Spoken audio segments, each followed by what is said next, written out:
have to earn your keep at the company because you have to earn your keep with the customer. And it's a two-way street. The employee earns their keep with the company, and the company has to earn their keep with the employee. That's the commitment culture that has to be built.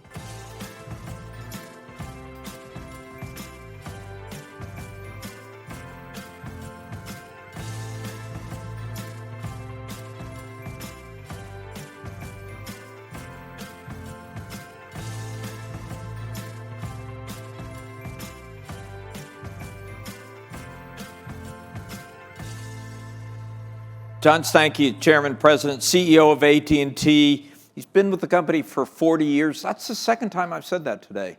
You know, Mike Wirth was here earlier, also 40 years. That's correct. That's pretty unusual in today's world, isn't it? Mike and I commiserate a lot about that. About 40 years? What kept you there? Why didn't you? It was supposed to be a couple of years stopover.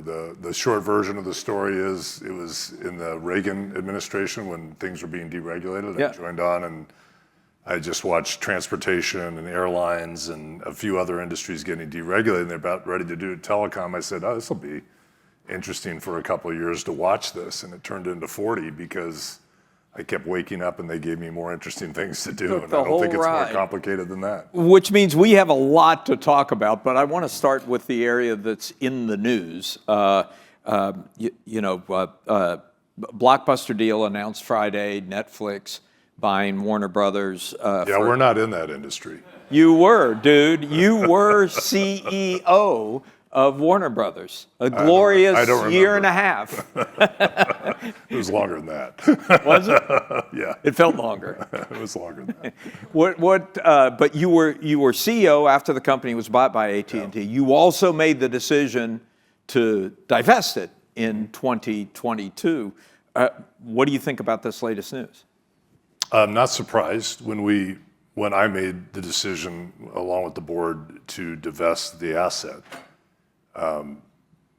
We had a point of view of where the industry was going to go and what was going to happen, and we felt there was no question going to be consolidation in media for a variety of reasons. One of them because if people were going to compete with what Netflix had built, they were going to have a different asset base to do that.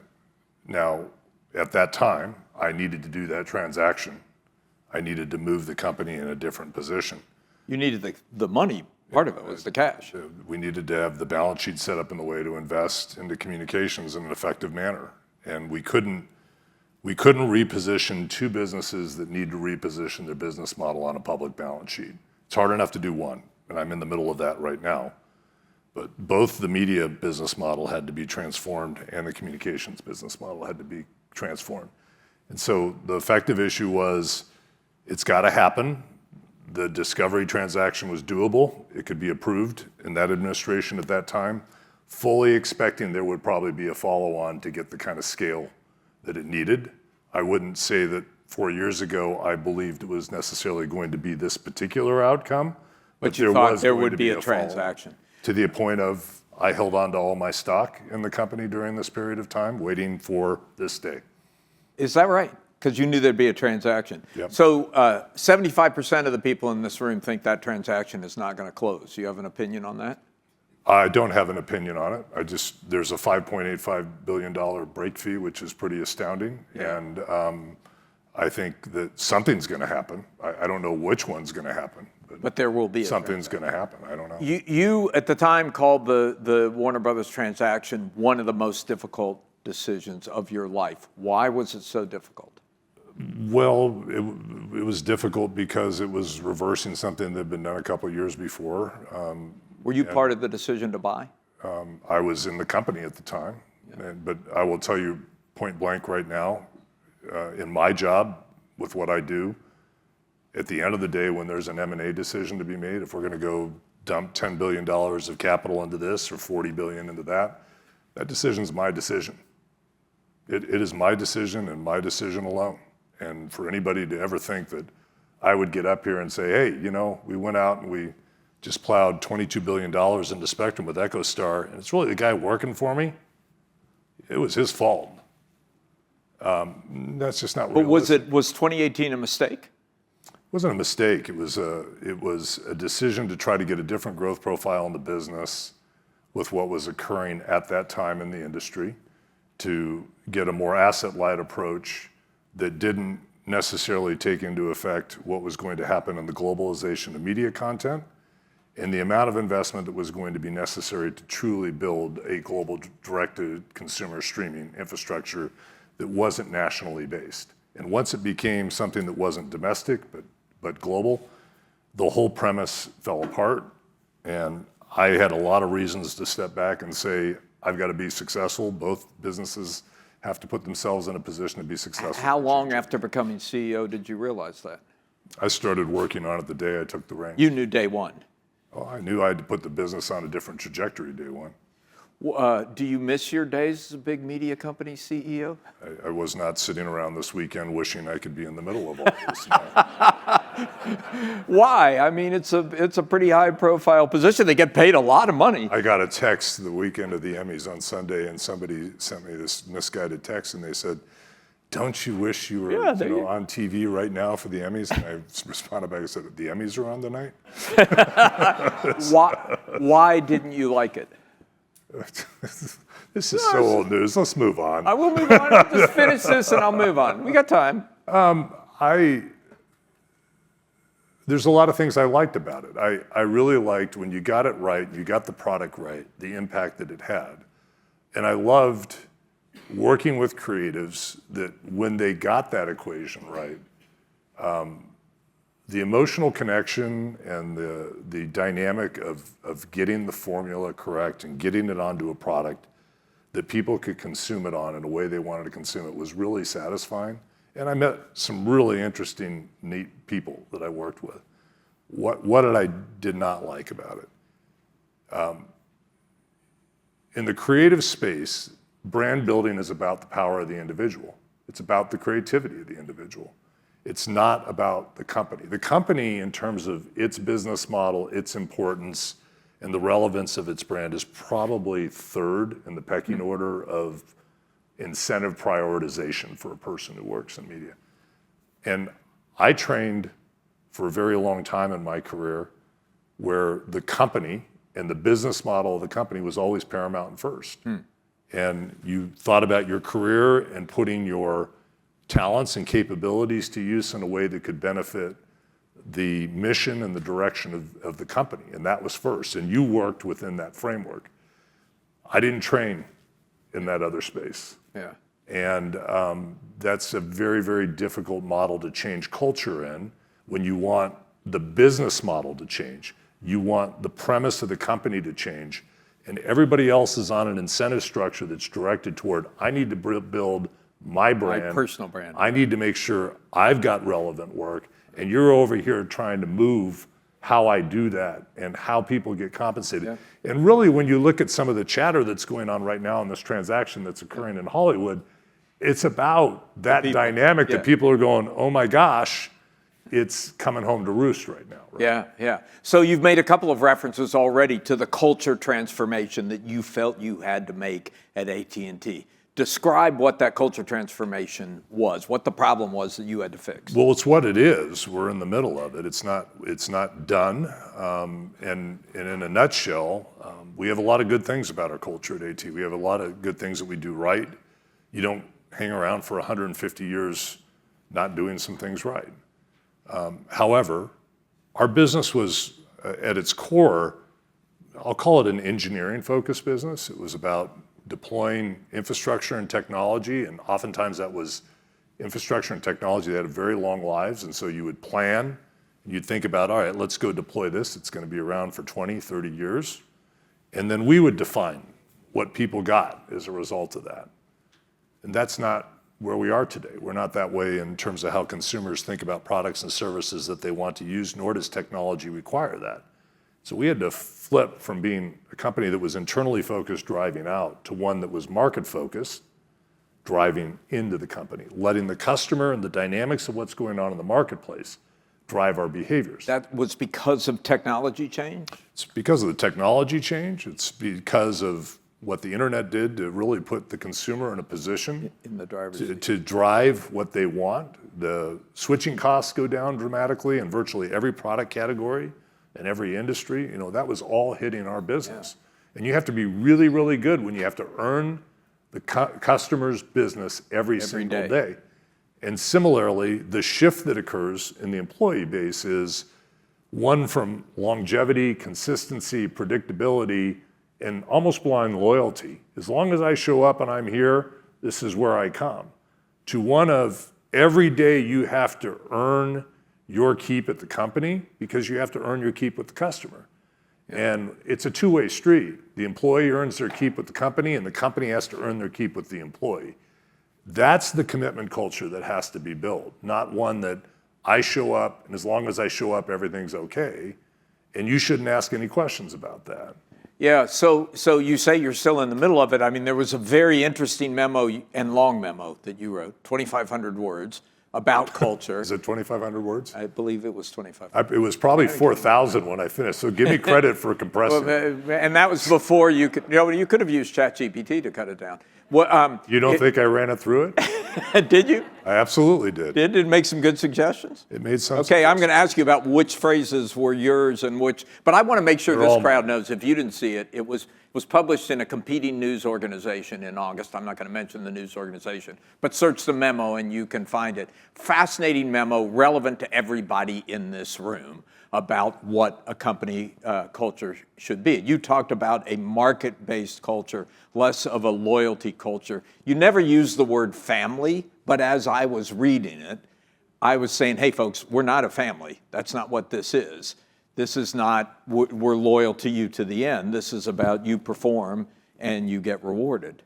Am I overreading it? No, you're accurate on that statement. I have this explicit discussion internally.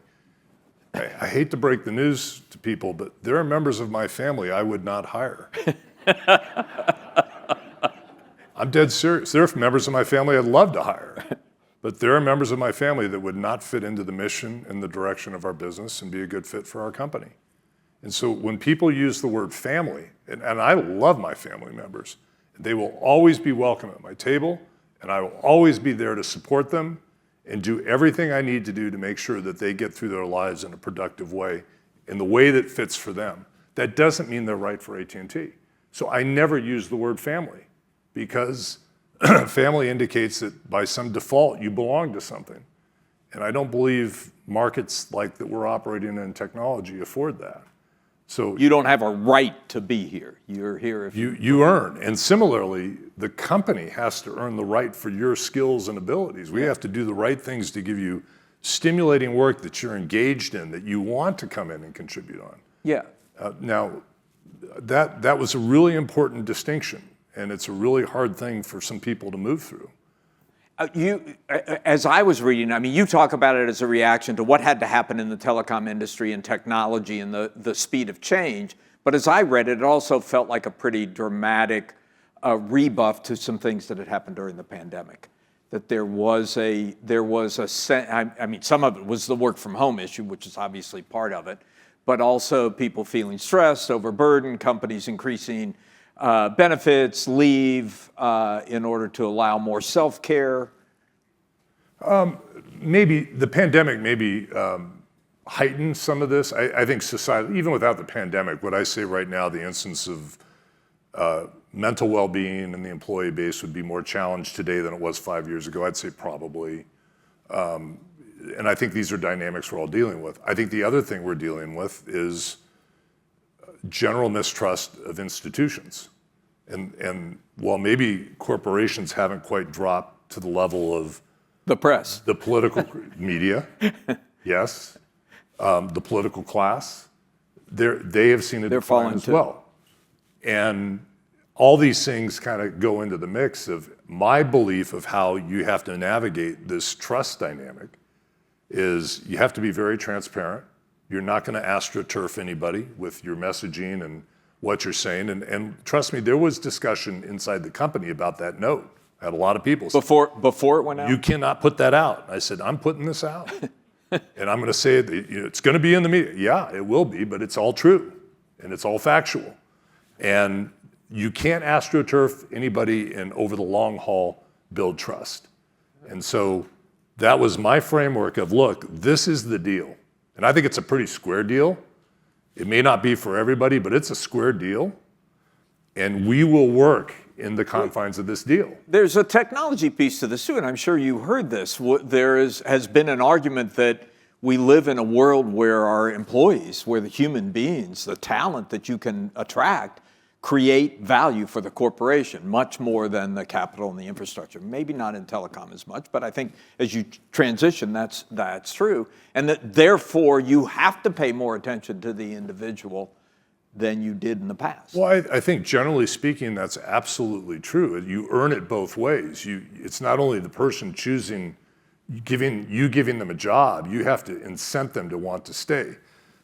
People like to quote Jim Collins talking about all the things he said, and we hear the phrase all the time that employees are your most important asset. And you hear Jim Collins, and he makes a really important point. He says, that's dead ass wrong. The right employees are your most important asset.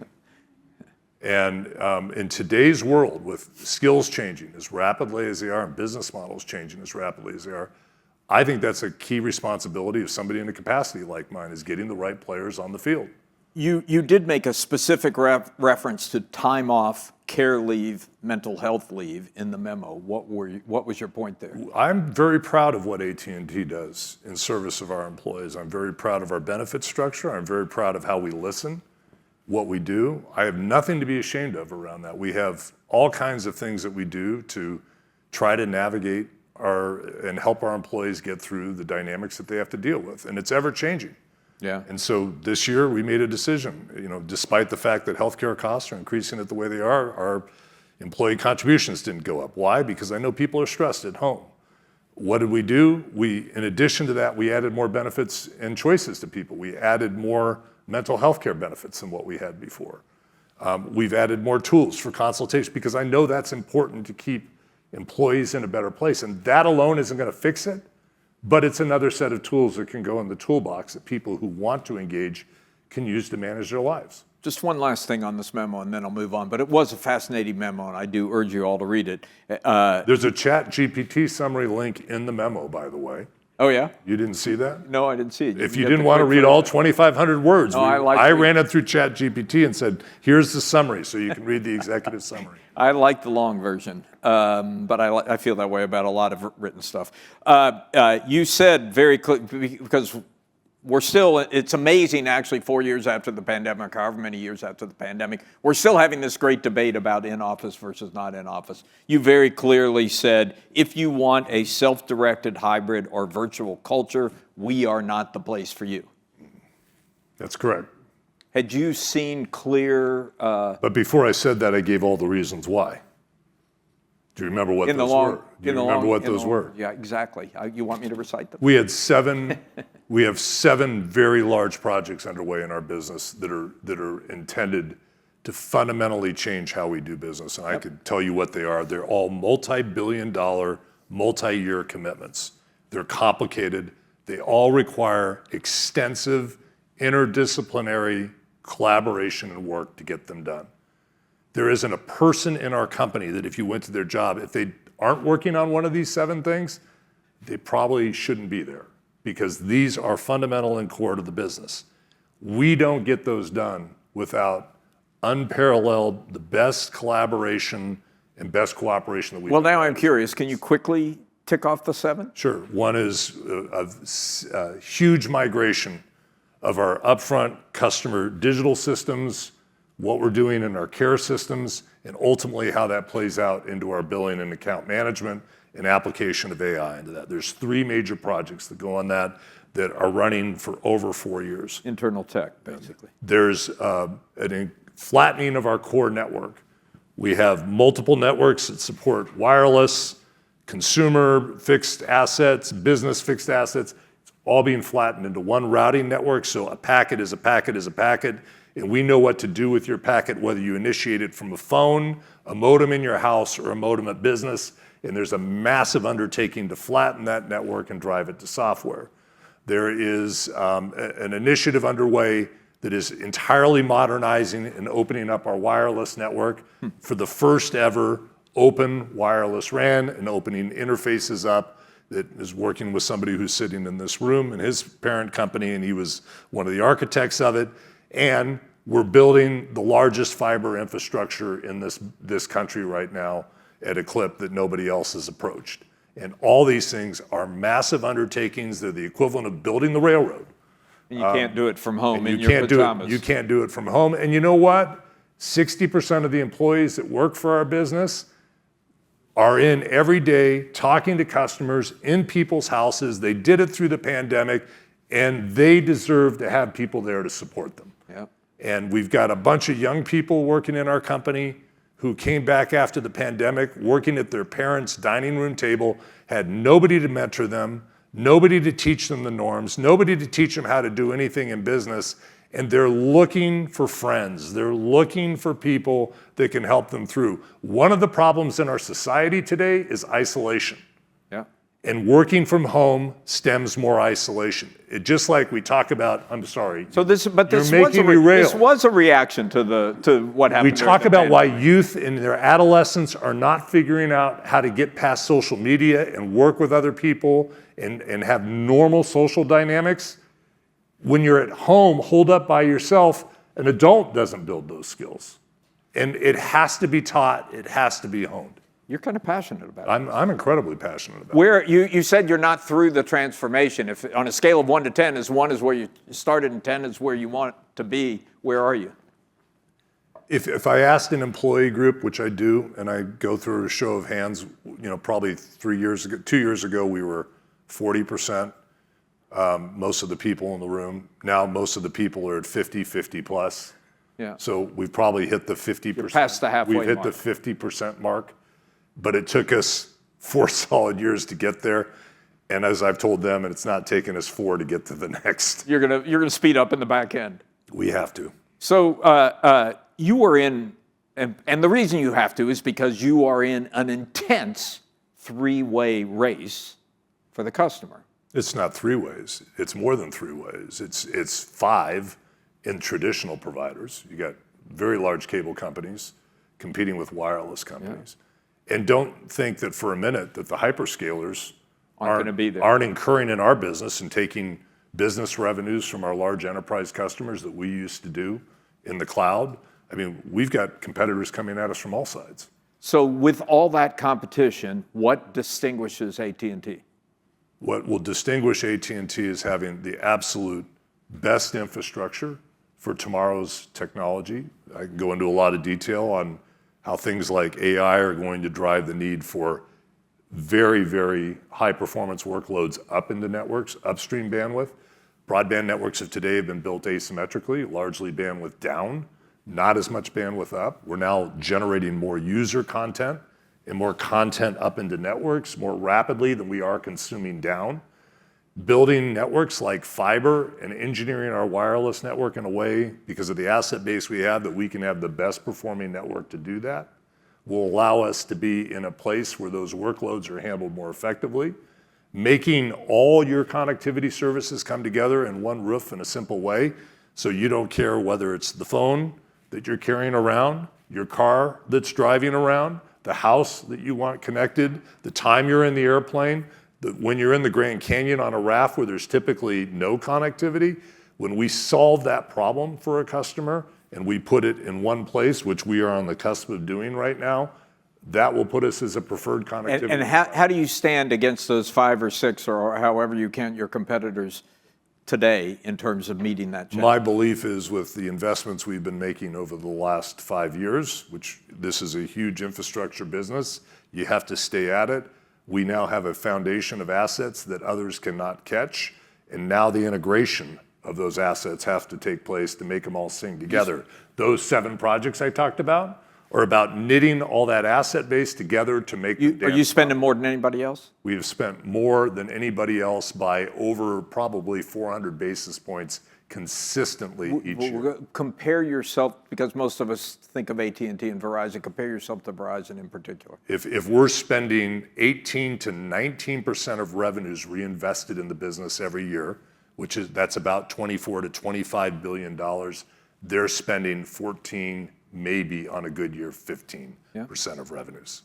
Yep. What do you think of Dan Shulman? That's a lot. That's a lot of money. What do you think of Dan Shulman as the new CEO? I I've known Dan for a couple of years, and I don't know him well. I look forward to getting to know him better and work with him. There's a degree of, in any industry, you get to know your peers, and I've got 2 new peers now that I'm now starting to get to know.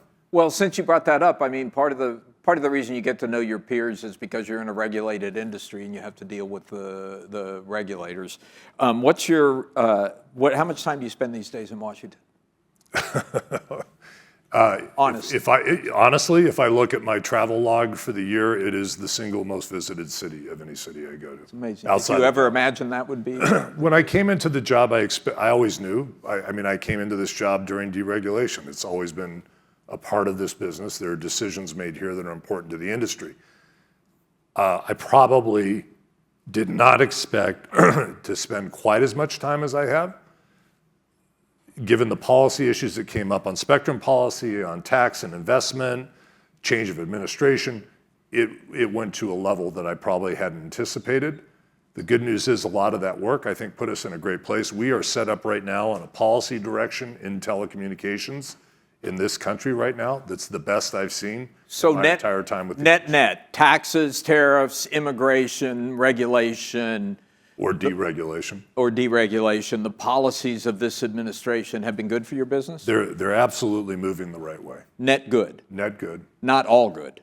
There's a lot of opinions out there about what's the best thing for the economy. I live in the economy, so I want the economy to do well. We're just one small part. But also things like immigration. I mean, that has an effect. That has an effect on the economy, sure. Yeah. We like to see growing population. How important is AI to this transformation? It's, however you slice it, AI is going to have a huge impact to every single one of us in this room. I use this example internally with our employees. It's like, well, did the internet affect you? And you go back and think about your life prior to 2000 and what you did. And a lot of people, this is all being hyped. There's going to be a bubble here. And it's like, yeah, they said that in 1999 for the internet too. And there was a bubble and it burst. But it fundamentally changed how we entertain ourselves, how we shop, how we bank, how we do everything. How about you personally? November 2022 happens. You realize this is going to be important to you and your business. How did you get yourself up to speed?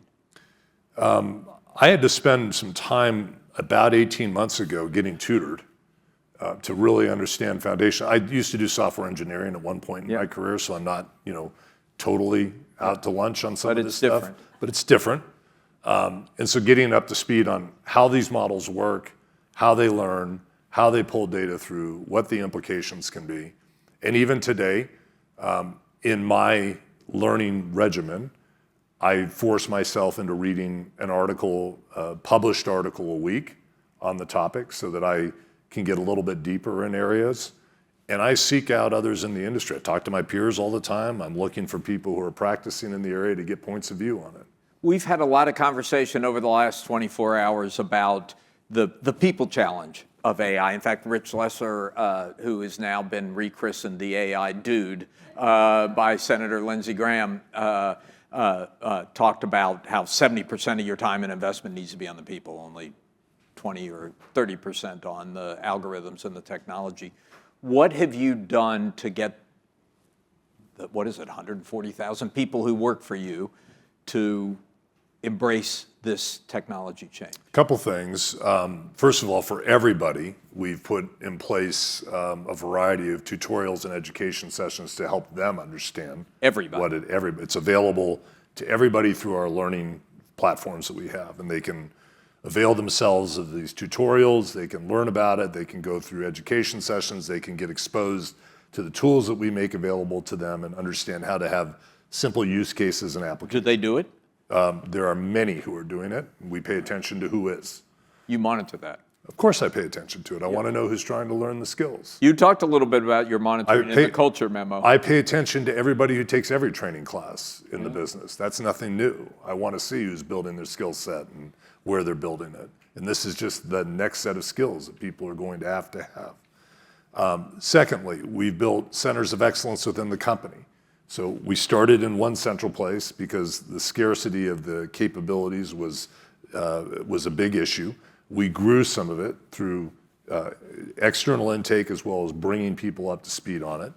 That nucleus got big enough that we were then able to farm it out and put it into different departments. And so now we're at the step of actually embedding these centers of excellence in each department. So employees that are now familiar with it can go to individuals that are assigned into their department to facilitate the execution of ideas. And so that's kind of our next step. Third, we have some executive level chartered initiatives that we're doing at the macro level to try to relook the business, and we're using a couple of different techniques on that. In some cases, there are third-party firms that want to productize what does a AI-enabled finance organization look like. We will come in and work with you side by side to do that, as long as you let us take that out and then productize that out to others after we take the complicated AT&T finance organization and figure out how to execute. So we chartered a couple of those larger projects that we're using in places where we think we can fundamentally do things, and we are also initiating some of those on our own. So you feel pretty good about where the company is on this? I don't feel good about anything. I feel like I can't look, and I feel like I'm running like hell to stay competitive with everybody else who's out there to try to eat my lunch, and I don't wake up any day thinking I'm keeping pace with them. Two, I've got a lot of employees, and I sit in rooms with them like this, and they ask me, what does this mean for me? And I have to honestly look back at them and say, I don't know. I can tell you what I think you should be doing right now. I can tell you how you should be processing on this. I don't know how it all ends. All I can assure you is it's not going to be the way it is today. It's going to change. If you fight that, you're already dead. It's very clear from this conversation that you have a very distinct leadership style. What would that be? Well, that's where did that come from? Who was your mentor? Was there a book? Was there a coach? Was it your parents? Where did this come from? Look, my parents gave me the foundation and platform of what's right and what's wrong. They did all the things it needed to do to teach me to be curious and be motivated, and so that will always be with me, I hope. And that's a foundational element. Through the course of my career, I think I've tried to be curious, and I think I've tried to look at a lot of things. I've had some moments where I can go back and, for all the things that every person has a lot of redeeming characteristics and they have flaws. I'm no different. You're not going to get the formula to great leadership from me. You might get a couple of ideas that are really good that you can incorporate. And if I went over and I talked to this person over here, they're going to have a couple of good ideas. Well, what would you say are the principles, the core principles of your? At one point in time, I can give you a couple of examples. One point in time, I got a lot of core ideas in my leadership from Jack Welch, reading and talking with him. There's a lot of things about what Jack did I maybe don't like, or in retrospect aren't great, but some of the things he did around people development and work reviews and things like that, these were incredibly powerful ways of going about doing some things. And so from that perspective, I looked and said, I'd like to role model some of those things, how I operate, what I do. I had a guy I worked with by the name of Marty Kaplan early in my career, who was just a really strong operating person who was able to demonstrate personal empathy for people and their progression in their career. I learned a lot from Marty during his point of his career. I don't think there's one person I go in and say, boy, I really— That was your model. I really want to do that. And I think there was an article written recently, I'm sorry it wasn't in your publication. It was called Let Leaders Lead. And there were a lot of things in that article about letting leaders lead. But one of the things is we shouldn't make the mistake of putting up there that there's some perfect demagogue of a leader that we all expect in what they're going to do. There are multiple styles and approaches that can work, and some are right in some places and other places. And as a result of that, I just don't believe if you think there's one person that's got it all. Probably not. As your comments just then suggested, we learned from our mistakes as well as our successes. Give me an example of a mistake you've made in the last 7 years that you learned from. Didn't you spend the first 15 minutes on it? We already no, you didn't buy. Am I paying you $550 for an hour with you? A mistake you made that you learned from, not a mistake your predecessor made that you learned from. There's all kinds of things. I can. I just want one good one. I will tell you, one good one.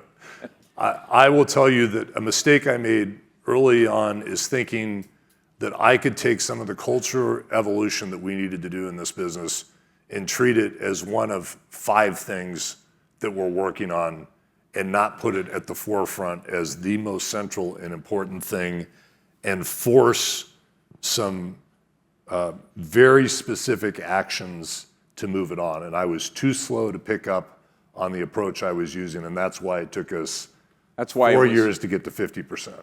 Yeah, and that's why that memo came out this year, not 2 years earlier. The memo shouldn't be over-rotated on. It's one of a series of steps in trying to put a framework out there and remove excuses for leaders to lead.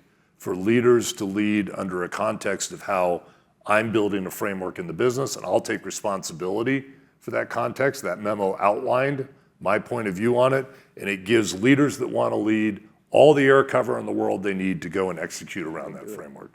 All right, some more personal questions. What do you do to, I mean, you've obviously got a pretty intense job, and you're a pretty intense guy. Says who? There seems to be agreement in the crowd. What do you do to... They were laughing that you characterized me as intense. What do you do to cool down? What do you do to recharge? What do you do when you're not doing that? I have 3 grandkids that can do nothing wrong, and if you want something that takes the complexity out of life really quickly, as you go and you walk home and the 5-year-old says, "Hey, Bubba," that's my name, "Hey, Bubba, let's go dig for worms." And you do. And it's like somebody can occupy themselves and be totally happy for 35 minutes digging for worms. If I ask how old are the grandchildren? 5, 3, and 1. Okay, so this may be a little fair. They're a little young, but if I could get them to describe you, how would they describe you? Well, they're the wrong people to ask because they think I think they do no wrong, and they probably think I do no wrong. Look, if somebody's going to describe me relative to my style, I think they're going to say I'm pretty direct. I think they're going to, as much as I don't try to be, I guess at 6'5", 230 pounds, deep voice, there's a degree of intimidation that shows up in that package. But I think the grandkids don't feel any of that. No, I try to get down on my knees with them all the time. I try to be approachable and have a reasoned conversation. I think people would say I'm a fairly reasoned individual. I'll listen to facts and data around it, but I'll be passionate about arguing a point of view. And if you're passionate, rational, and factual about what you bring in, you're going to have a great dialogue and discourse with me. What's the best book you've read recently? The best. Just give me the most recent one. That'll work. I just read Working Backwards, which is about how Amazon builds a market-based culture, and it's instructive. I don't know if I'd put it down in the category of best. As a former media executive, what's your favorite TV show? Oh, strangely, Succession was really, I'm dead serious, I loved it. And, because it was media. It was just a good show. I mean, the characters in the show, and I was probably living a lot of the characters in some form or fashion. What's your workout routine? I get up every morning at 4:45. I read for 30 minutes to get up to speed on anything that broke somewhere in the world during the night. I stretch for 30 minutes, I cardio for 30 minutes, and I do some light strength for about 15 minutes. Wherever you are?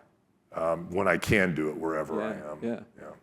So that may have answered this question, but do you think of yourself as a morning person or an evening person? Sadly, I'm an afternoon and evening person, and I've had to force myself to become a morning person, but my peak in the day starts around 4 o'clock. All right, last question. Will the Dodgers win the World Series? The Dodgers have delivered. They have won 2 years in a row. I grew up in LA, and I had a lot of lean years growing up with them. I'm perfectly happy with what they've accomplished. If they were to get the three-peat, that would just be icing on the cake. I just enjoy watching them play, though, now. They're a fun team to watch.